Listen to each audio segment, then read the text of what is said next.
1977년 불의의 사고로 젊은 나이에 세상을 떠난 한 과학자. 그가 남긴 연구를 발전시켜 노벨 물리학상을 받은 사람이 7명이나 돼서 노벨상 메이커라는 별명도 붙었는데요. 그가 떠난 뒤 노벨 물리학상을 받은 수상자들은 이런 말을 남겼습니다. 현대 물리학을 10여 년 앞당긴 천재 벤자민 리가 있어야 할 자리에 내가 있어서 부끄럽다. 내가 노벨상을 받은 것은 벤자민 리의 공이다. 새로운 이론과 실험 결과들, 벤자민 리는 그 중심에 있었다. 이렇게 세계 굴지의 과학자들이 극찬한 물리학자 벤자민 리. 리라는 성에서 짐작하셨듯이 대한민국이 배출한 뛰어난 과학자인데요. 한국 출신의 과학자 중 가장 유력한 노벨 물리학상 후보로 꼽혔던 이 사람. 오늘의 첫 번째 주인공 이휘소입니다.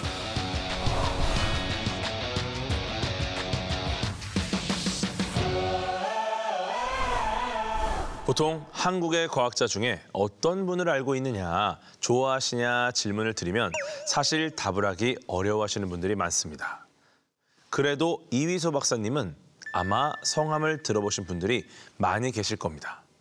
앞에서 많은 과학자들이 극찬을 했듯이 이휘소 박사는 굵직한 발자취를 여럿 남겼습니다. 140편이 넘는 논문을 발표했고요. 연구자들이 그의 논문을 인용한 횟수만 14,000회가 넘는다고 합니다. 이론 물리학계의 교과서 같은 연구들을 남긴 거죠. 그럼 이휘소 박사가 어떻게 유력한 노벨상 후보라는 말까지 듣게 된 건지 그의 인생을 자세히 들여다보겠습니다. 이휘소는 1935년에 서울에서 태어났습니다. 부모님 모두 의사였고요. 빼어난 머리를 닮았는지 이휘소도 어릴 때부터 영특했습니다. 중고등학교를 수석으로 입학했는데 10대 중반에 한국전쟁이 터집니다. 온 가족이 서울에서 마산으로 피난을 가는데요. 이휘소는 부산에 있는 학교로 하루 왕복 6시간씩 기차를 타고 통학하다가 결국 검정고시를 치르게 됩니다. 그렇지만 수월하게 서울대 화공과에 수석으로 입학하게 되죠. 한마디로 모든 시험이 이휘소에겐 쉬웠던 거예요. 그 와중에 공대 학생이던 이휘소는 물리학에 흥미를 느끼게 되는데요. 물리학과로 전과를 하고 싶어 했지만 상황이 여의치 않았어요. 그러던 차에 마침 미국에서 공부할 수 있는 장학생에 선발이 됩니다. 그래서 마이애미 대학으로 가서 물리학을 공부할 수 있게 된 거죠. 앞에서 말씀드린 벤자민 리, 벤자민 휘소 리가 그의 영어 이름입니다. 한국 물리학계의 유학 1세대예요. 이때부터 이휘소 박사의 미국 생활이 시작됐는데요. 미국에서도 두각을 나타냅니다.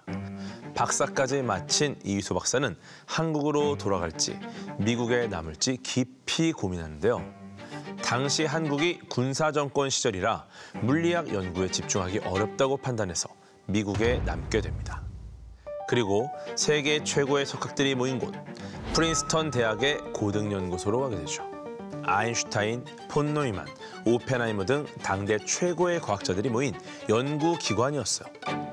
이휘소 박사는 25살에 고등연구소에 입성합니다. 타고나길 머리가 좋아서 탄탄대로를 걸었다. 이렇게 생각할 수 있는데요. 이휘소 박사는 지독한 노력파이기도 했습니다. 동료 연구원들 사이에서는 팬티가 썩은 사람이라고 불렸다고요. 아니, 갑자기 웬 팬티?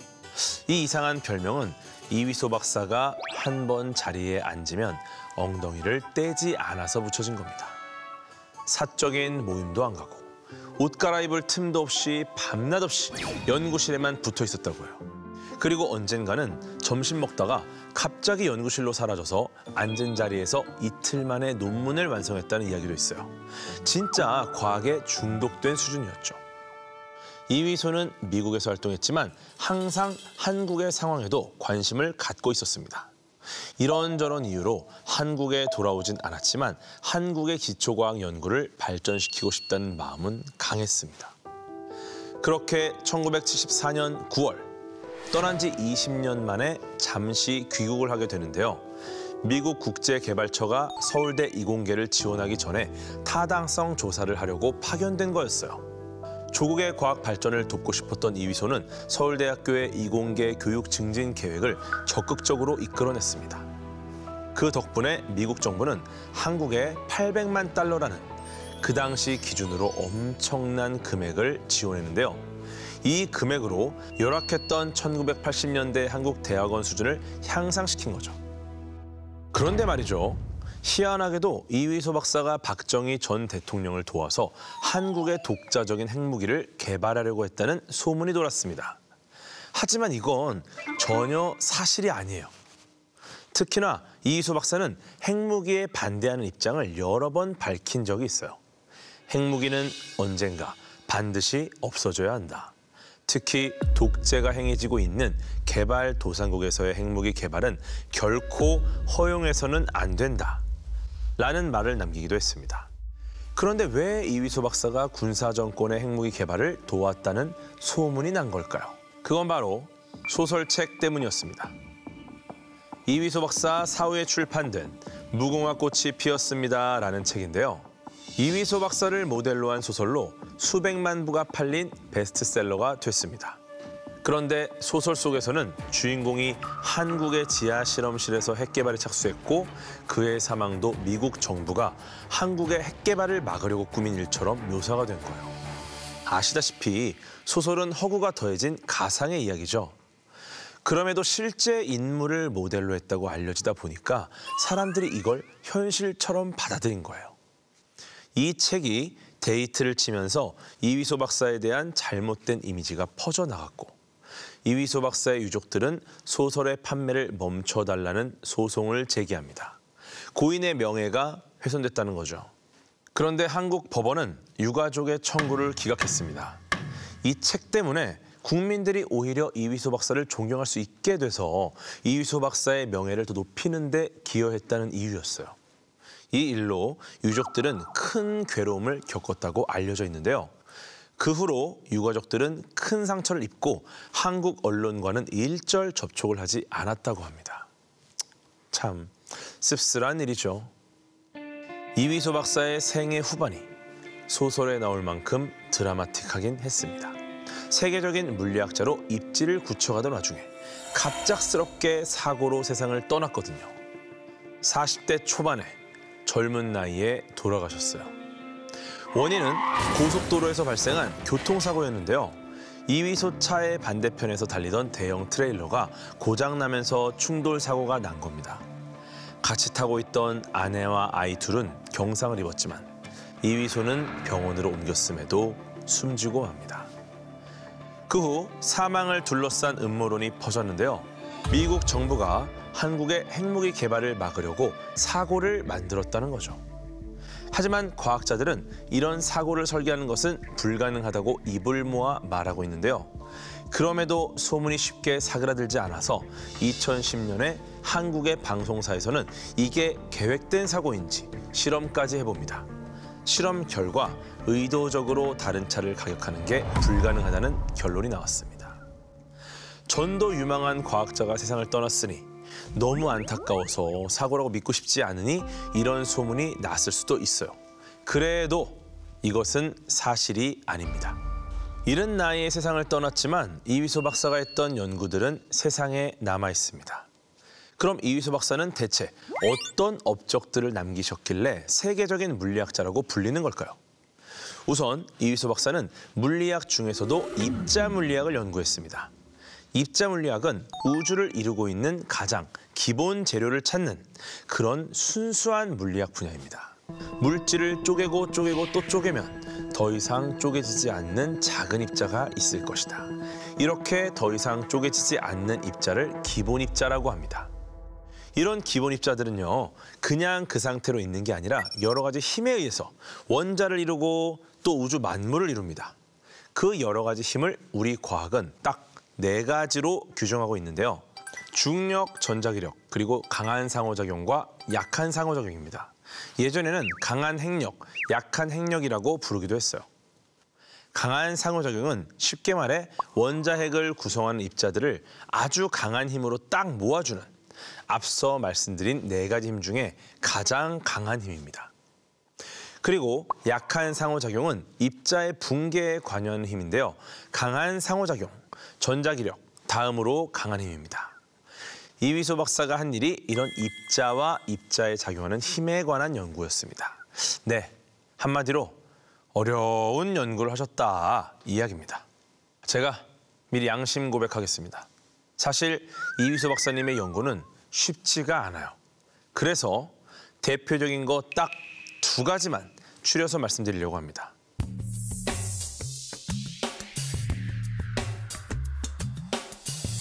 이휘소 박사는 1973년 당시 세계 최대 입자 가속기가 있었던 페르미 연구소의 이론 물리학 부장으로 취임하게 됩니다. 입자 가속기라는 건 새로운 입자를 탐색할 수 있는 장치인데요. 이미 쪼개질 대로 쪼개진 입자를 더 작게 쪼개는 건 웬만한 힘으로는 할 수 없습니다. 그래서 입자 가속기 안에서 엄청난 에너지로 입자들을 가속시켜서 충돌시킨 다음에 새로운 입자를 만들고 찾아내는 것이죠. 비유하자면 레이싱카가 긴 레이싱 트랙을 전속력으로 달리게 한 다음 세게 쾅 부딪혀서 부서지게 하고 부서진 구성품들을 보는 것과 비슷하다고 생각하시면 됩니다. 여기서 이휘소 박사는 그전까지 발견하지 못했던 새로운 입자의 존재를 예견하는 논문을 내놓고 입자 물리학 분야의 최정점에 오르게 됩니다. 물리학의 가장 핫한 과학, 발견만 하면 노벨 물리학상을 받을 가능성이 높다고 했던 그것, 참 쿼크에 대한 연구입니다. 쿼크는 기본 입자, 더 이상 쪼개지지 않는 기본 입자 중 하나예요. 참 쿼크, 여기서 참은 참 거짓이 아니고 영어로 매력을 뜻하는 charm이에요. 이 쿼크가 이론을 이쁘게 만들어준다고 해서 이런 이름이 붙은 건데요. 앞글자를 따서 C쿼크라고도 불립니다. 참 쿼크를 대략적으로 이해하기 위해서는 먼저 표준 모형이라는 걸 보여드릴 건데요. 표준 모형은 자연계를 구성하는 기본 입자와 이들 사이의 상호작용을 설명하는 현대 물리학의 근간이 되는 이론입니다. 무슨 암호들이 나열된 것처럼 복잡해 보이죠? 자연계 입자들은 기본 입자와 매개 입자로 이루어집니다. 기본 입자는 4가지 상호작용을 모두 할 수 있는 쿼크와 3가지 상호작용만이 가능한 렙톤이 있습니다. 이휘소 박사의 연구를 알려면 우리가 이 중에서 집중해야 할 건 쿼크입니다. 쿼크를 자세히 보시면 업, 다운, 탑, 바텀, 스트레인지, 참 이렇게 6가지 종류가 있는데요. 이휘소 박사가 활동하던 시기에는 쿼크가 업, 다운, 스트레인지까지 이렇게 3개만 있었습니다. 그러다가 슬슬 하나가 더 있다, 참 쿼크라는 게 존재한다 이런 가설이 등장하는데요. 이휘소 박사는 당시 없던 참 쿼크, C 쿼크를 찾는 방법을 담은 논문을 발표했어요. 이 논문은 참 입자를 발견해내기 위한 실험들의 이정표 역할을 했습니다. 그리고 이 논문이 나온 지 불과 2개월 후에 다른 2명의 과학자가 참 입자를 발견해요. 참 입자를 구성하는 참 쿼크의 질량이 이휘소 박사가 예측한 범위 안에 있었다는 것까지 밝혀지죠. 이 일로 이휘소 박사는 입자 물리학 분야에서 최정점에 올라선 학계 리더 같은 학자가 됩니다. 그리고 이 참 입자를 발견한 2명의 과학자는 1976년에 노벨 물리학상을 수상했어요. 자, 그리고 또 한 가지 이휘소 박사가 과학사에 남긴 큰 업적이 있습니다. 1972년에 발표한 게이지 이론의 재규격화에 관련된 논문이 있습니다.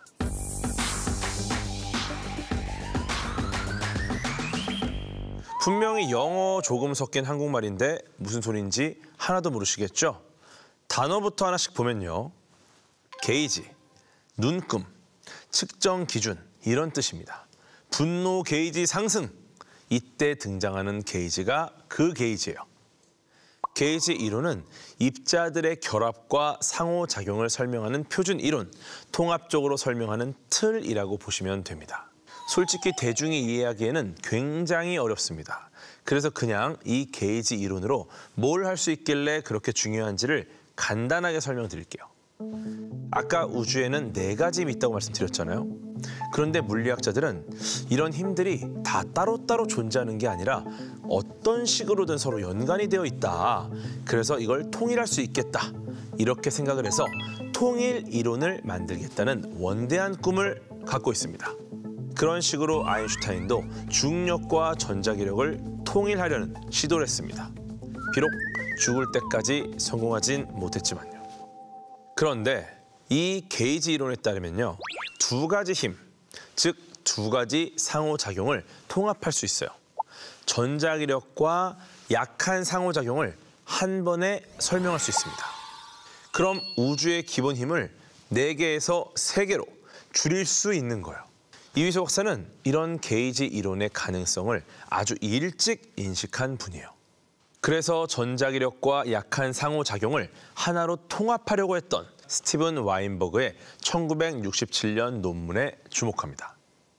그리고 이걸 재규격화, 즉 수학적으로 계산 가능한 형태로 만들어서 보완을 해주죠.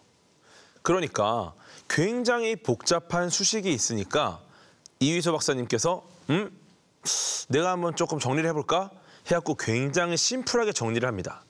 그랬더니 이제야 다른 과학자들이 이 식을 이해하기 시작한 거예요. 그러니까 덕분에 그전까지 그렇게까지 조명받지 않았던 와인버그의 주장이 재조명이 됐고요. 결국 와인버그는 다른 2명의 물리학자와 함께 1979년 노벨 물리학상을 수상합니다. 1999년에 노벨 물리학상을 수상한 헤라르디스 토프트와 마르티니스 펠트만이라는 사람도 마찬가지였습니다. 두 분은 전자기력과 약한 상호작용을 하나의 이론으로 통합한 전기약작용의 수학적 토대를 마련한 것으로 상을 탔는데요. 토프트는 이휘소 덕분에 자신들의 수학적 모양이 옳았다는 걸 입증할 수 있었다면서 수상 소감에서 이휘소 박사를 언급하기도 했어요. 그런데 우리가 다 알다시피 이휘소 박사는 노벨상을 받지 못했습니다. 노벨상은 살아있는 사람에게만 주는데요. 이분들이 상을 탈 때는 이미 이휘소 박사가 세상에 계시지 않았거든요. 그래서 이휘소 박사가 살아 있었더라면 노벨상을 받을 수 있는 기회가 있었을지 모른다라고 많은 분들이 근거 있는 안타까움을 표시하는 겁니다. 물론 과학자들이 노벨상을 타기 위해서 연구를 하는 건 아닙니다. 하지만 그 힘들고 괴롭고 긴 연구의 공로를 노벨상이라는 사회적인 영예로 돌려주는 부분도 분명히 있기 때문에 이휘소 박사가 살아 계셨더라면 어땠을까 안타까운 생각이 들지 않을 수가 없는 거죠. 여기까지 이휘소 박사가 남긴 업적들을 알아봤는데요. 당시 여러 가지 이유로 우리나라에서 연구를 이어나가지 못했지만 우리가 충분히 자랑스러워할 만한 과학자였다는 거 기억해 주시면 좋겠고요. 이휘소 박사에 대한 소개는 그가 생전에 남긴 말로 마무리하겠습니다. 누가 자연에 대한 지식을 알게 되었는가는 결국 사람들의 기억에서 사라질 것입니다. 그러나 한 시대, 한 국가가 이룩한 영감과 성취는 기억에 남을 것입니다. 이름을 알리는 것보다는 후대를 위한 과학적 유산을 남기는 게 더 중요했다고 생각한 사람, 이휘소였습니다. 자, 여기서 끝이 아닙니다. 아직 한 명의 과학자가 더 남았어요. 아마도 한국의 과학자 하면 여러분이 가장 익숙하게 떠올리실 이름인데요. 오늘의 두 번째 주인공, 대한민국 농업의 아버지, 우장춘 박사입니다.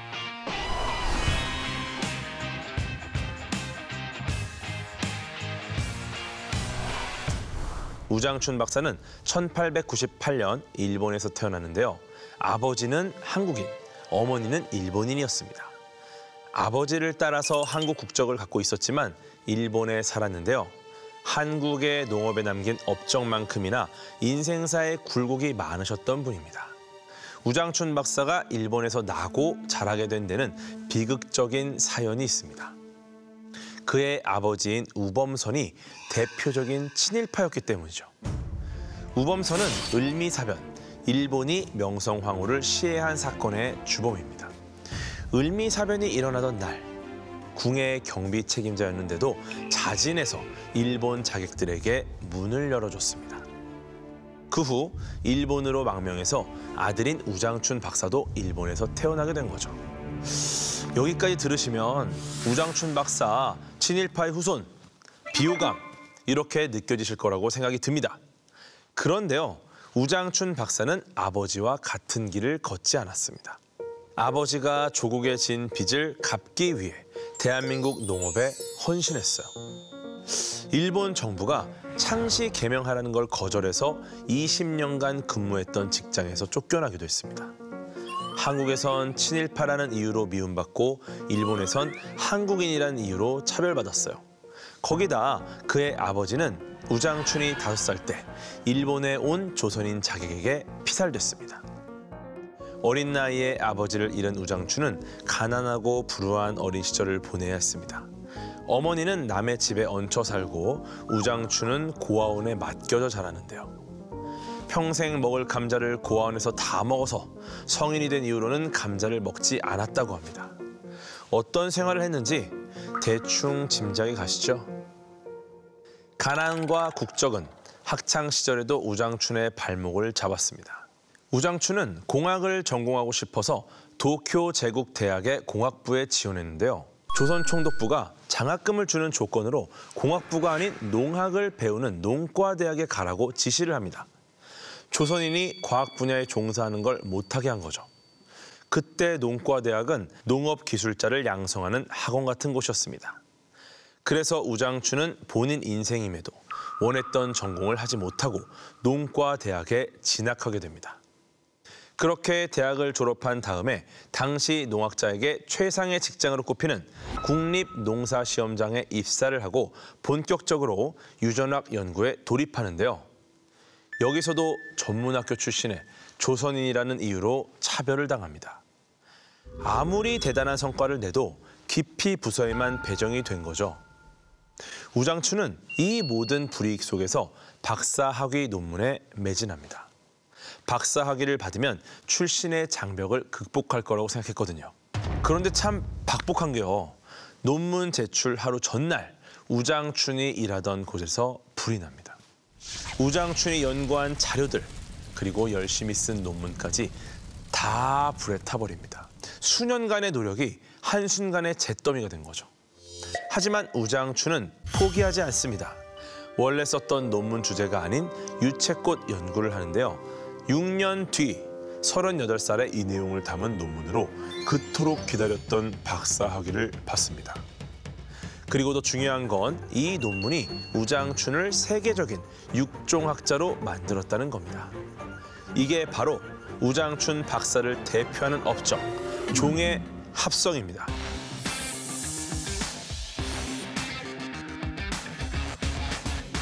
종의 합성을 한마디로 이야기하면 식물에서 서로 다른 종이 자연 상태에서 교배해 새로운 종이 탄생할 수 있다는 걸 밝혔다는 겁니다.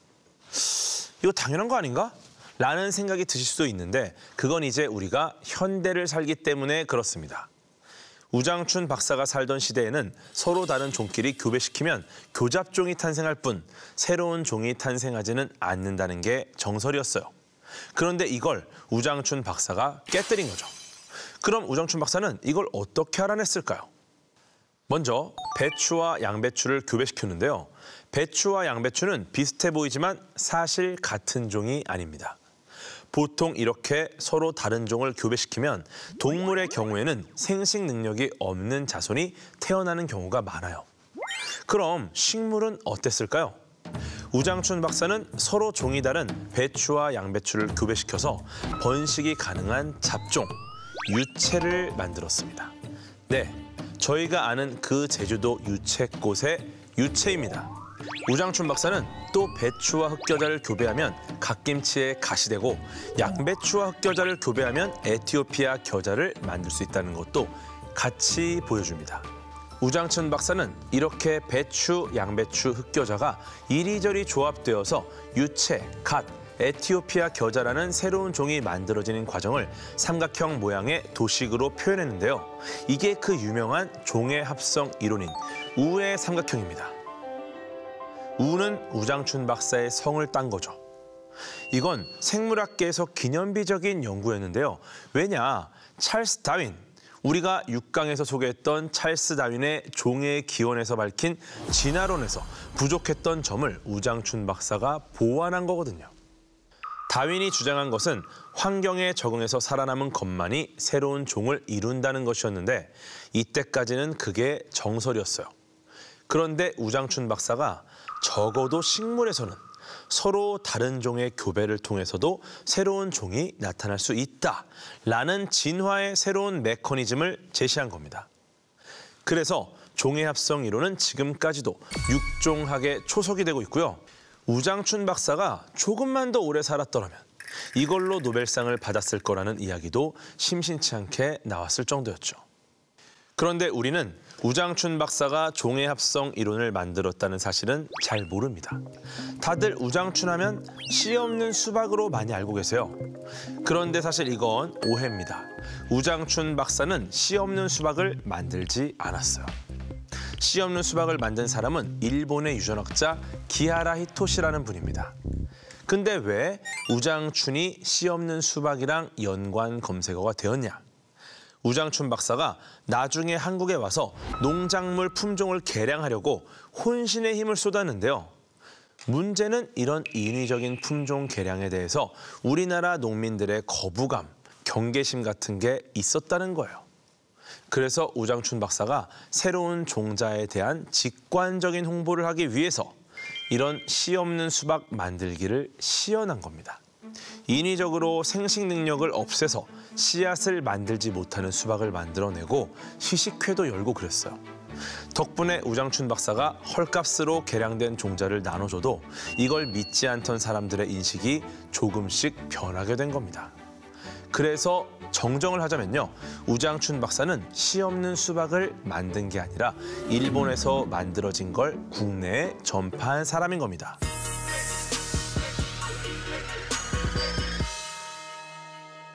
자, 그런데 일본에 있던 우장춘이 어쩌다 한국으로 와서 씨 없는 수박을 전파하게 된 걸까요?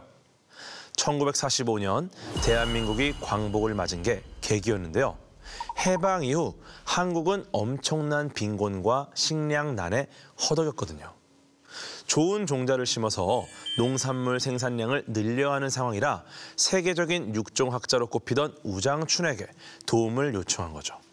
근데 이때 일본에서 우장춘을 한국에 보내기가 싫은 거야.